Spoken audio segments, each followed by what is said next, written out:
Good morning, friends. In this session, we are discussing derivations in the surface tension and capillarity.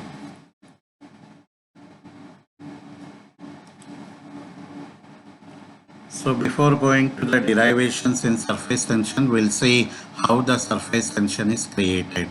So let us consider any three molecules A, B, C of a liquid in a mass of the fluid as shown in the figure here. So the molecule A, so that is attracted in all the directions equally by the surrounding molecules of the liquid. So we are considering this molecule A somewhere inside the liquid, and we hope that it is attracted in all the directions equally by the surrounding molecules of the liquid. So that is the liquid molecule A is not allowed to escape into the air because the resultant force acting on the molecule A is 0 here.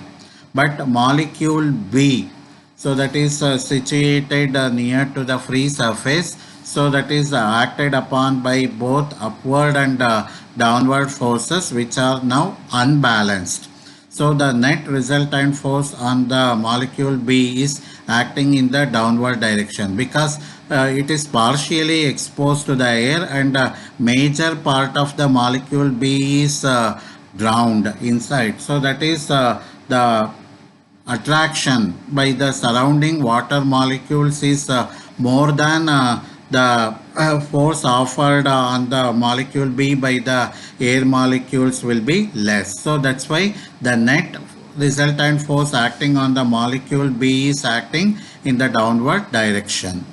Now molecule C, so it is half of the molecule is exposed to air and half of the molecule is drowned. So but it experiences the resultant downward force. So even the 50% of the molecule is exposed to air and 50% of the molecule is drowned. So the force of attraction by water molecules is more than the force of attraction by the air molecules. So the resultant forces in downward direction only. So now, so here the free surface, that is between the air and the water. So here we have the now n number of molecules forming a chain, so that is creating a membrane. So this membrane is acting like the barrier, so that is not allowing the water molecules below to escape into the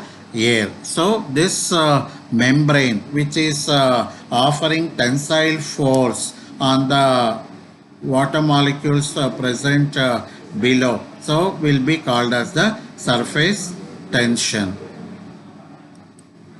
Now the surface tension derivation on the liquid droplet. So now consider you have opened the tap, so and you are considering a small droplet of water dropping from the tap. So that liquid droplet is having the radius small r. So now on the entire surface of the droplet, so there will be tensile force due to the surface tension acting. So sigma is the surface tension of the liquid, P is the pressure intensity inside the droplet. Suppose if you cut the droplet into two equal halves. So imagine that you are cutting this droplet into two equal halves. So we have the pressure intensity P inside the droplet. So that is acting here.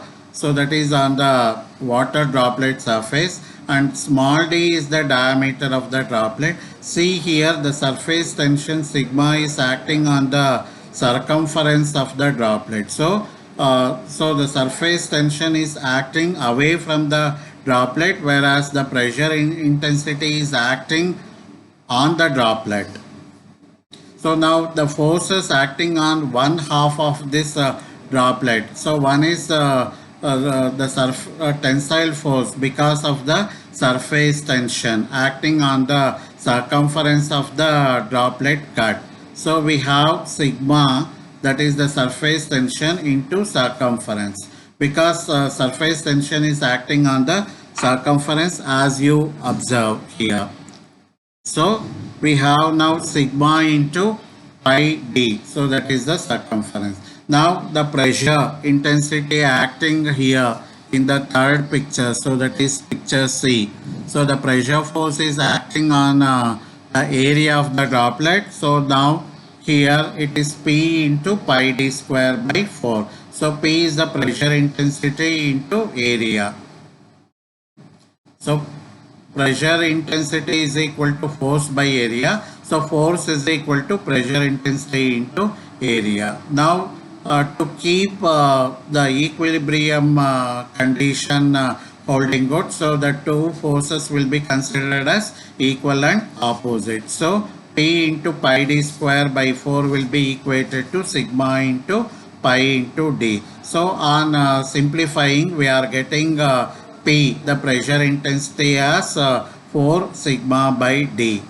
So this is the derivation in the case of surface tension on the liquid droplet. So the pressure intensity acting on the liquid droplet is given as 4 sigma by d.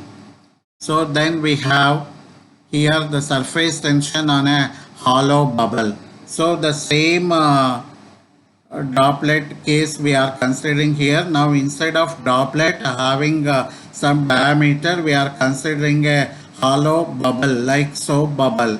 So having the two surfaces in contact with the air, because the soap bubble is completely flat, having no thickness as you see in the case of water droplet. So both the inside and the outside surface of the soap bubble, because it is completely flat, so having contact with the air. So now the two surfaces are subjected to surface tension here. But in the case of water droplet, only the outside surface is subjected to surface tension. But now both the inside as well as outside surfaces are subjected to surface tension. So that's why here we are having 2 times sigma into pi into d. So as usual, you have the pressure force. So P, so that is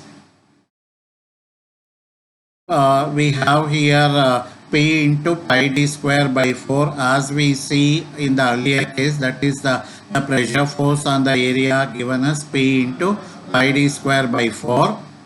Now we have P is equal to, on simplifying, P is equal to 8 sigma by d. So in case of water droplet, it is 4 sigma by d. In case of soap bubble, hollow bubble, so it is 8 sigma by d. Then we have surface tension on a liquid jet. So consider a liquid jet running from the tap. So the liquid jet is having the diameter d and having the length L as shown in the figure.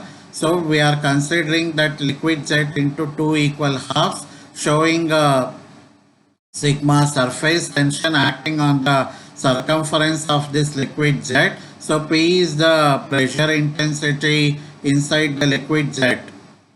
Now to take the equilibrium of the semi-jet, we have the force due to pressure. So now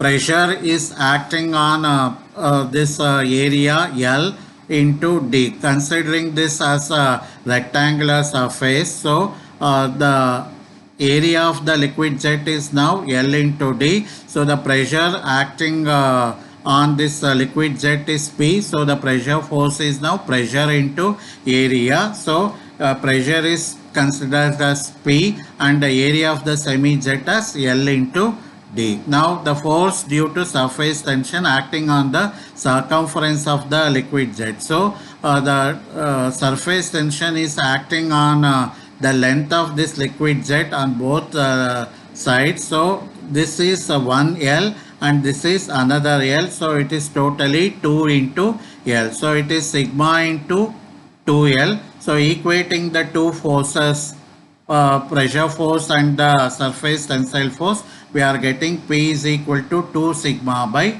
D. Thank you, friends.